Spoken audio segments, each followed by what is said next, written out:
if you are a creative moving in this world, trying to bring something into the world, especially if it is something that could potentially be groundbreaking, the more it's along those lines, the more difficult it can be to bring this across to other people. The more you have to make sure you are in an environment that nurtures and incubates you and your idea. So the first lesson of homeschooling of today is to practice discernment about the environments you are in. Welcome to the first session of homeschooling, a School of 9000 production designed for you, the emerging independent creative, by helping you demystify the creative process and equipping you with the tools you'll need to navigate along your journey. Homeschooling in particular is designed for the very, very early stages of idea conception and how to move it further to the point where you not only bring it to life, but eventually build a business around it. I keep saying idea, bringing an idea to life, bringing a vision to life. How do you know if this actually applies to you? Well, the best answer I can give you is if this resonates and you feel like you can do something with it, it is for you. And this is also a general rule for engaging with any type of School of 9000 content. Go with resonance. Anything that helps you, anything that makes you feel like you're gaining something from it, take it. Everything else, leave it. And what that means is that your personal resonance will always come first. It could also be that you're just not in that particular stage at this point, in which case you can always circle back and come back to this content as well. So, Yana, is this more for big ideas? Is this more for small ideas?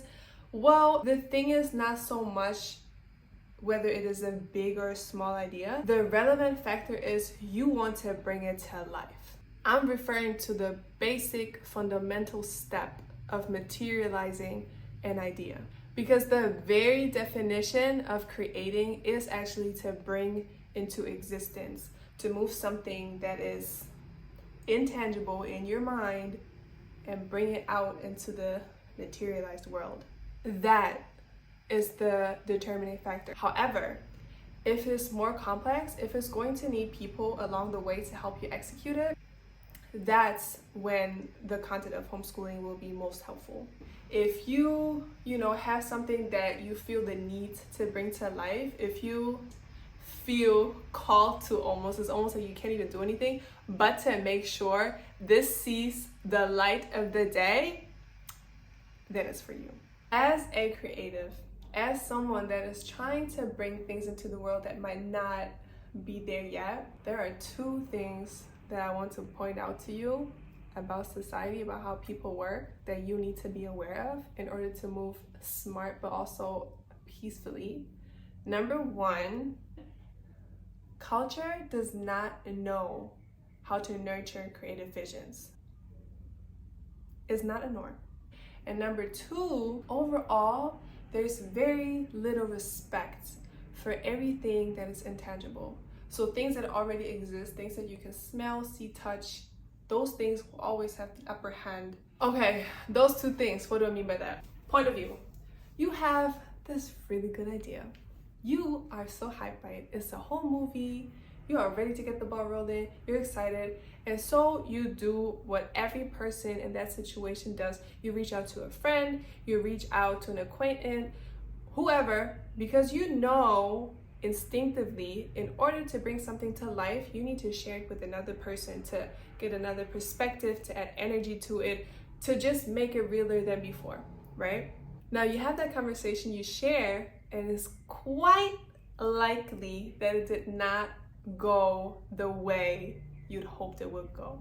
It could have went somewhere along those lines of, you're sharing, and while you're sharing, you realize that what's coming out of your mouth is it's so incomplete, it's so uninspiring, it's just so not like it's in your mind, number one. Or number two, they just don't share your enthusiasm. Like the sparks just don't fly. And now you could be one of those people that are like, forget them, they don't get it, whatever, maybe on the more resilient side. Or you could actually now, think like, wait, did I make this up? Is this idea not as good as I thought it is? And it is in this particular case that I want to remind you and now explain in a bit more detail that society and culture as a whole does not know how to nurture creative visions. When you enter a situation where you are sharing, your thoughts with someone, it's very likely that you got responses like, oh yeah, but how will you make money? Oh, but it'd be really difficult to pull off. You need really good people for that. So instead of sharing your enthusiasm, it is quite likely that people were, throwing you these phrases, leaving you now explaining, justifying, now just answering random questions instead of, being in that energy that you were in when you were like first trying to share that idea you had. So why does this sound so familiar? Like, why do so many of us run into the same responses over and over again? Well, this is particularly relevant in heavily industrialized countries. And I say that because in those places, there's a clear distinction between right or wrong. That really took over the worldview. And it's just a very mechanic way of looking at life, right? I grew up in Germany, for example, the land of engineering. So for German people, there is a very, very, very clear distinction of what is right and what is wrong. And in the context of, building something, it makes sense, because the slightest difference in 1 degree will make the difference whether, this machine works or this building stands tall or collapses after 2 weeks. So in that sense, in that context, it makes sense to have a very clear distinction between what is right and what is wrong, what is correct. Now, the problem emerges if you are not aware that it is a lens through which you're looking. Now you think this is nature. And so what happens is if now someone comes to you with an idea of something that doesn't yet exist, you almost think it is your job to point out the flaws, to point out the weak points, to point out anything that might lead to failure. And so very early, they'll ask you stuff like, how are you gonna make money with that? How are you gonna find the people? How are you gonna, all these things that eventually you'll have to look into, but in the early stages are just that's not what you're looking for, right? And so you will find people say those things thinking they're actually adding, they are helping you. I am helping my friend if I help them see very early on that this thing might fail so I can save them from whatever. But that is the mentality behind, trying to find the weak spots. That is number one. Let's save that. The second thing that I said was there's very little respect for the intangible. It's also a very widespread thing, is that things that people can see, things that already exist will always have like high priority in people's sense of what is good or what is real, what is good, basically. Take as an example a broken leg versus mental health problems. Let's say if a person has a broken leg, that person is taken care of. They'll be rushed to the hospital. People will make sure that person steps into the bus. Oh my God, please get up. That person has a broken leg. They'll take care of it because you can see it. Mental health problems. How often have you seen people or yourself feeling like they actually have to justify, they actually have to prove somehow that this is real simply because people cannot see it?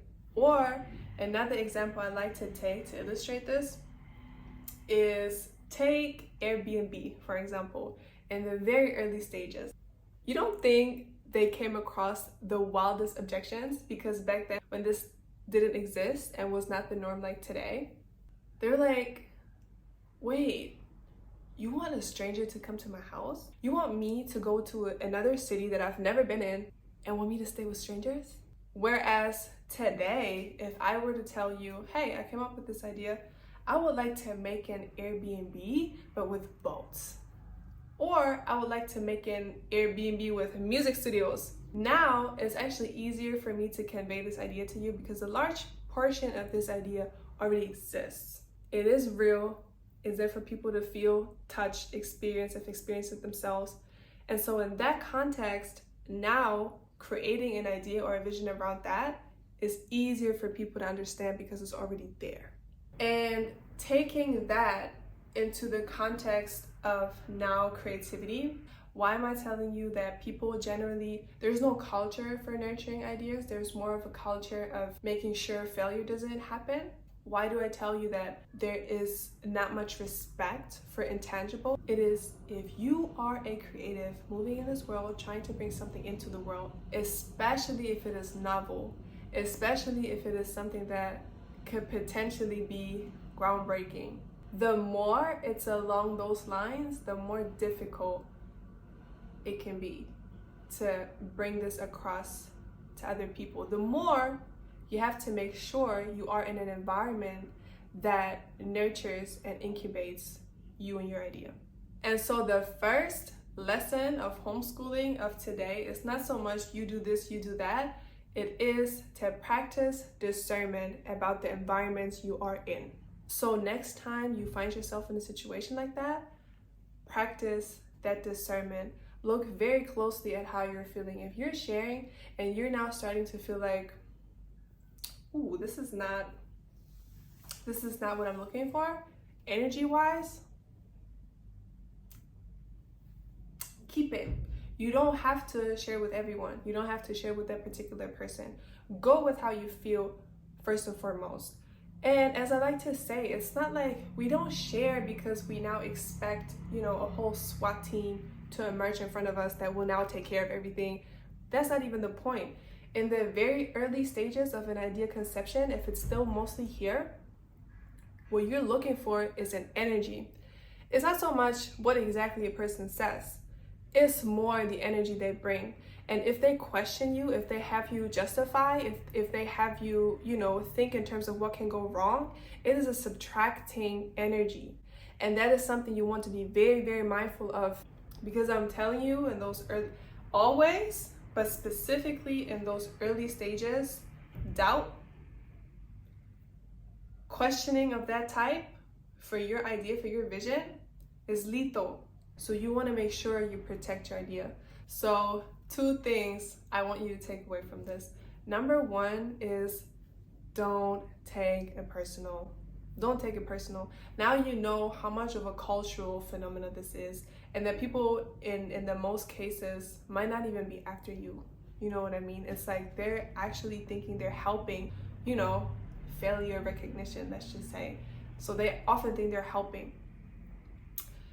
Don't take it personal. Number 1.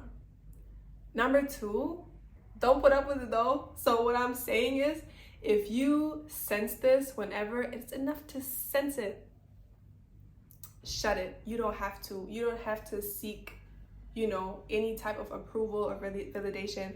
If someone is operating from that, let's just say, script, you're not gonna find what you need in that particular situation. And in that case, it is best to keep it to yourself and save it for an environment where it is actually conducive, where it's actually helpful for you to share, where you actually are receiving, added energy. So practice that discernment. Take it serious. Take it seriously, because it is that serious, specifically in the early stages. If you now go, Yana, I don't have that environment, period. Like, it's not a matter of me waiting or saving it for another occasion. I just don't have that. Well, in that case, the question becomes, how can I move my idea forward by myself in the beginning, right? What are some tools and techniques that I can use to formulate it, to bring it out in front of my eyes, to prepare it for a situation where people can actually take it on and help me move it forward? That is something that we will cover in the next videos. And so that is it for me today for this session. In the meantime, before we get into the other video, I would like to invite you to the School of 9000 DMs on Instagram, as well as the comment section below. Share with us what resonated with you. Share with us also how you have been dealing with situations like that in the past. And until then, give us a like if this was helpful for you. Hit the subscribe button to make sure you're not missing the next video. And until then, more power to you.